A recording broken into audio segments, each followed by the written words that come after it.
Hello everyone, welcome to knowledge Nidhi plus. स्वागत है आप सभी का हमारे चैनल नॉलेज निधि प्लस में। आज हम हिंदी में विराम चिन्हों की बात करेंगे। विराम चिन्ह यानी पंक्चुएशन मार्क। तो विराम चिन्ह पढ़ने से पहले मैं आपको बता दूं कि जब हमें लेखन की आवश्यकता होती है तो हमें विराम चिन्हों की अति आवश्यकता होती है। अगर हमने विराम चिन्हों को अगर सही जगह पर नहीं लगाया तो हमारे अर्थ का अनर्थ कर देंगे। लेखन में विराम चिन्ह बहुत महत्वपूर्ण भूमिका निभाते हैं, इसीलिए हमें विराम चिन्हों का सही जगह पर प्रयोग करना चाहिए। अब हम बात करेंगे विराम चिन्ह की। विराम विराम का मतलब होता है ठहरना या रुकना या विश्राम। ठीक, तो विश्राम भी कह सकते हैं हम, जहाँ थोड़ा सा रुकना हो। ठीक, तो विराम हो गया हमारा ठहरना या रुकना। अब हम पढ़ेंगे किसके अनुसार? हम पढ़ेंगे कामता प्रसाद गुरु के अनुसार पढ़ेंगे। इन्होंने विराम चिन्हों की संख्या कितनी बताई है? 20 बताई है।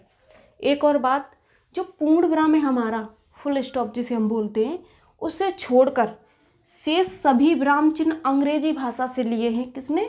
कामता प्रसाद गुरु जी ने।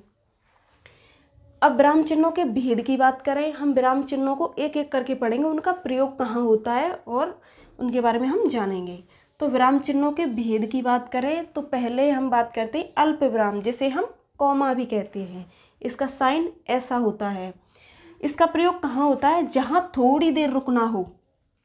और जो लेखन है, हमारी जो लेखन शैली है, लेखन में सबसे ज़्यादा प्रयोग किसका होता है? अल्प विराम का होता है।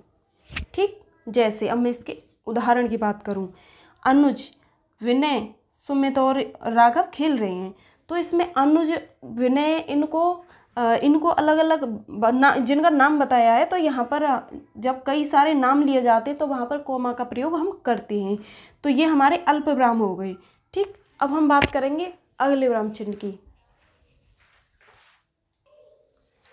दूसरा है हमारा अर्धविराम, जिसे हम सेमी कोलन कहते हैं। इसका साइन कैसा होता है? इसका साइन ऐसा होता है, ऊपर एक बिंदी और नीचे कोमा। ये कब लगता है? ये लगता है जब अल्प विराम की तुलना में थोड़ा सा अधिक रुकना पड़े। वहाँ पे कौन सा लगेगा साइन? अर्धविराम, यानी ये वाला सेमी कोलन। जैसे सूर्यास्त हो गया, लालिमा ने कालिमा का स्थान ले लिया। ये वाला जो साइन लगा है ये हमारा क्या है? ये हमारा अर्धविराम है। बात करें हम पूर्ण विराम की, जिसे हम फुल स्टॉप भी कहते हैं। अगर हमें इंग्लिश में लगाना हो, फुल स्टॉप लगाते हैं तो हम ऐसे बिंदी सी लगाते हैं। ठीक, बिंदी लगा दे तो फुल स्टॉप लग गया इंग्लिश में। अगर हम हिंदी की बात करें तो हिंदी में पूर्ण विराम ऐसे लगता है। ठीक, तो ये कहाँ लगता है? ये लगता है वाक्य के अंत में। कोई भी हम बात, कोई कथन कहते हैं या कोई बात कहते हैं या कोई सेंटेंस बताते हैं, हम बोलते हैं, तो ये लगता है लास्ट में। जैसे हम बाजार जाते हैं, तो ये बात पूरी कह दी उसने और लास्ट में ये क्या लग गया? पूर्ण विराम लग गया।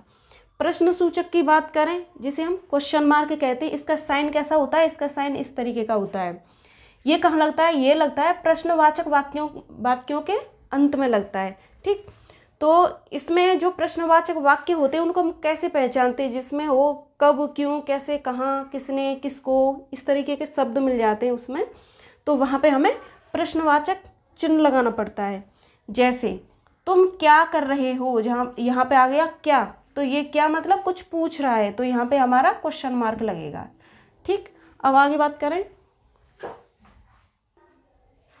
बात करूँ विस्मयादि या इंटरजेक्शन। अगर विस्मयादि की बात करें, इसे हम आश्चर्य सूचक भी कहते हैं। ठीक है, आश्चर्य सूचक साइन भी कहते हैं इसे। इंग्लिश में जो इंटरजेक्शन है, ये इसका साइन कैसा होता है? इस तरीके का होता है। ये कहाँ पर प्रयोग होता है? ये होता है किसी व्यक्ति के अंदर के जो मनोभाव निकलते हैं, कुछ अद्भुत देख के और अंदर से जो आह ऊ, जो हाय अरे उफ, ऐसे इस तरीके के कुछ शब्द निकलते हैं, यानी मनोभावों को व्यक्त करने के लिए किसका प्रयोग करते हैं हम? विस्मयादि बोधक का। ठीक, इस साइन को एक्सक्लेमेटरी साइन भी कहते हैं, एक्सक्लेमेशन। ठीक, तो ये इस कहाँ पे लगता है? जहाँ कहीं पे हम उफ, हाय, ओह, अरे, छी, धिक्कार है, इस तरीके के शब्द आते हैं ना, वहाँ पे लगाते हैं। जैसे उदाहरण में मैंने लिखा है उफ कितनी गर्मी है, हाय वह चला गया। इस तरीके के जो वाक्य बोलते हैं ना, उसमें हमारा विस्मयादि बोधक चिन्ह है वो प्रयोग किया जाता है। अब बात करें योजक चिन्ह की, जिसे हम हाइफन बोलते हैं, इसका सिंबल कैसा है, इसका सिंबल इस तरीके का होता है। ठीक, तो जो हमारा योजक चिन्ह है इसे हम संयोजक या सामासिक चिन्ह भी कहते हैं। ये कहाँ लगता है, ये लगता है समस्त पद या सामासिक पदों के बीच में लगता है। जैसे नीर और छीर लिखा तो यहाँ पर ये जो योजक है, योजक मतलब जोड़ रहा है। नीर छीर, दिन रात, पति पत्नी आदि, इस तरीके के जो भी समस्त पद आएंगे, सामासिक पद आएंगे, उनके बीच में ये लगेगा। बात करें हम ब्रैकेट की, कोष्टक, ये हमारा ये कोष्टक है हमारे, small curly and big bracket. तो ये कहाँ पे प्रयोग होता है, ये होता है कोष्टक। कोष्टक कहाँ पे प्रयोग करते हैं हम, कोष्टक करते हैं जब हमें किसी शब्द या वाक्यांश के अर्थ को और अधिक स्पष्ट करें हम। ठीक, अधिक स्पष्ट करने के लिए अगर मैं शब्द की बात करूं, जैसे मैंने यहाँ पे लिखा अशोक, अशोक लिख दिया मैंने, अशोक कौन थे, ये मगध के शासक थे ये। ठीक, तो मैंने जो ये लगाया है अशोक, तो ठीक है, लेकिन अशोक की जो विशेषता बता दी और अधिक स्पष्ट कर दिया कि ये मगध के शासक थे, तो ये शासक के लिए कोष्टक लगाया मैंने। तो कोष्टक ये क्या है, अशोक के जो अर्थ को और स्पष्ट कर रहा है। तो इस तरीके से ब्रैकेट का प्रयोग होता है। आगे बात करूं, 8वां है हमारा अवतरण या उद्धरण चिन्ह। तो इसका साइन कैसा होता है, ये होता है इसका साइन। ठीक, ऊपर कॉमा से लगाए जाते हैं, इसे हम इन्वर्टेड कॉमा भी कहते हैं। तो हमारे जो इन्वर्टेड कॉमा है ये हमारा डबल लगा है, अगर 2 लगे तो डबल लगेंगे, अगर हमारा सिंगल लगा होगा तो हम इस तरीके से लगाएंगे, लेकिन होंगे ये क्या, अवतरण या उद्धरण चिन्ह, इन्वर्टेड कॉमा भी कहते हैं इसे। ये कहाँ प्रयोग होते हैं, ये प्रयोग होते हैं किसी बात या कथन को, किसी वक्ता की बात या कथन कुछ भी हो, उसको ज्यों का त्यों ही हम कहें।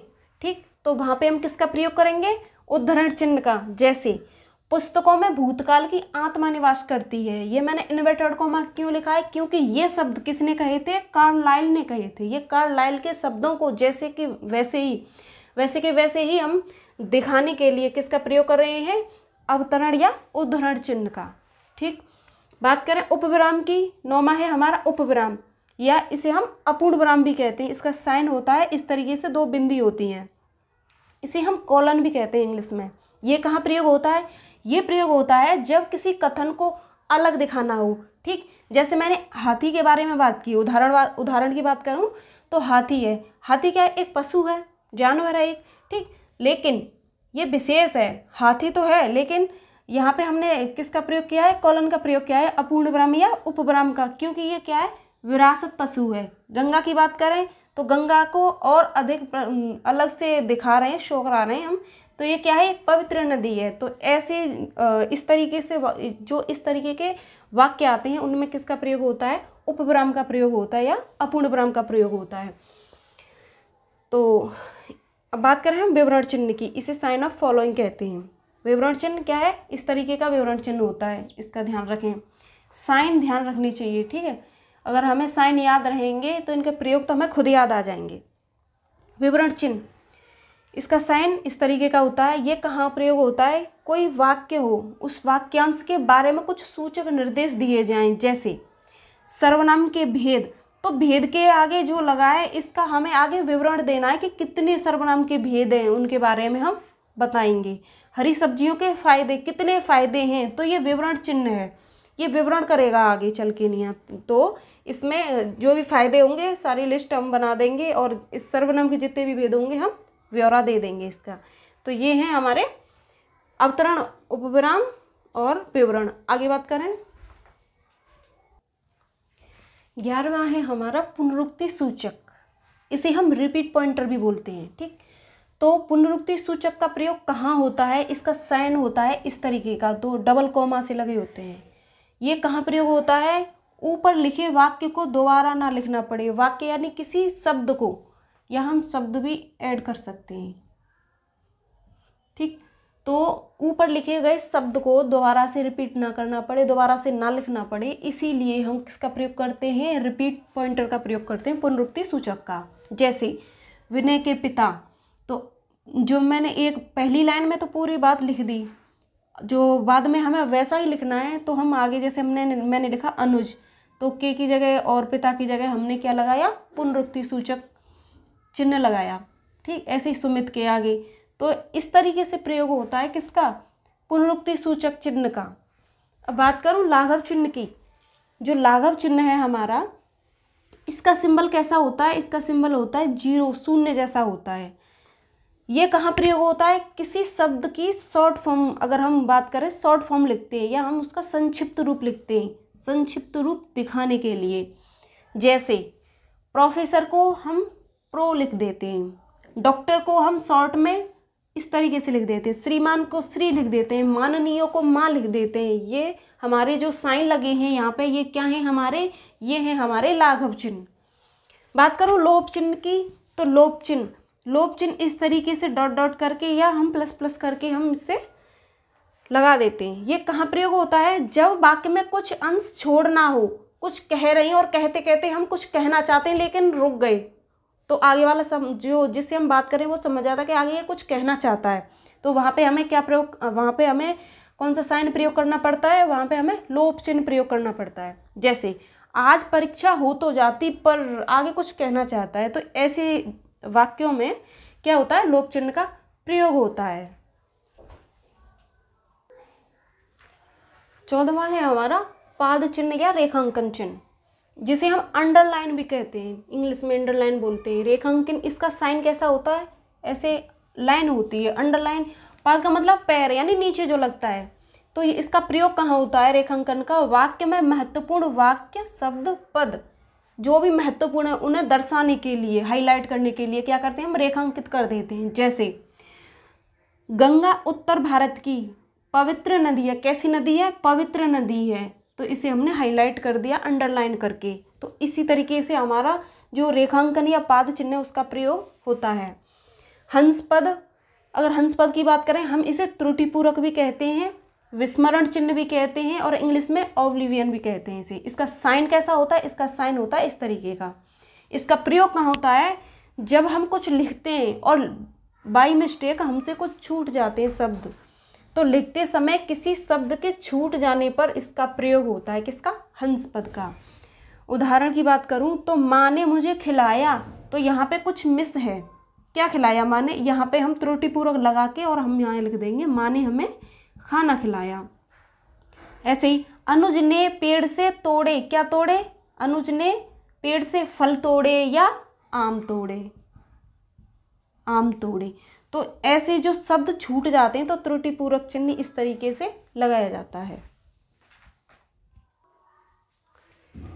तुल्यता सूचक का साइन होता है, जिसे हम बराबर का साइन भी कहते हैं, इस तरीके का होता है। ये कहाँ प्रयोग होता है, ये प्रयोग होता है किसी व्यक्ति, वस्तु या किसी अन्य में दो लोगों में तुलना या समानता दर्शाने के लिए। क्या, कौन सा साइन प्रयोग होता है, ये तुल्यता सूचक, इसे इक्वल भी कहते हैं, इक्वल साइन कहते हैं। दीर्घ उच्चारण चिन्ह कैसा होता है, ये एस टाइप का होता है। ये कहाँ प्रयोग होता है, जब किसी शब्द को लंबा खींच के बोलते हैं या दीर्घ उच्चारण में बोलते हैं। और मैंने बताया था ये जो प्लुप्त स्वर है वही है ये, इसे विराम चिन्ह में भी रख दिया है। जो प्लुप्त स्वर है वो हमेशा दीर्घ, जो हमारा जो दीर्घ स्वर है उसके बाद में प्रयोग होता है इसका। जैसे मैंने लिखा राजा, तो यहाँ प्रयोग होगा राधा, यहाँ हो राधा, रामा, जैसे राजा, ऐसे उच्चारण करेंगे तो पता चल जाएगा। ठीक, तो जो एस टाइप का है जो, ये हमारा दीर्घ उच्चारण सिंबल है। टीका सूचक इस तरीके का साइन होता है। वैसे ये ज़्यादा महत्वपूर्ण नहीं है, इस पर मैं बता रही हूँ इन्हें। पाद बिंदु, अभी हमने पाद चिन्ह या रेखांकन चिन्ह पढ़ा था, लेकिन पाद बिंदु जो होता है ये वो इस तरीके का होता है। समाप्ति सूचक, समाप्ति सूचक के साइन ऐसे होते हैं। तो हमने 20 सिंबल थे और 20 के 20 बताए हैं। लास्ट में हमारा 20वां है समाप्ति सूचक। हमारी क्लास भी यही समाप्त होती है। आज हमने हिंदी में विराम चिन्ह पढ़े और विराम चिन्ह थे हमारे हिंदी में 20 कामता प्रसाद के अनुसार। हमने 20 के 20 बताए हैं, वो अलग बात है, महत्वपूर्ण जो थे वो ऊपर बता दिए, लेकिन 20 जो हमने पूरे के पूरे बताए हैं। ठीक, तो आज की क्लास हम यही समाप्त करते हैं, मिलते हैं अगली वीडियो में। जब तक के लिए धन्यवाद, नमस्कार।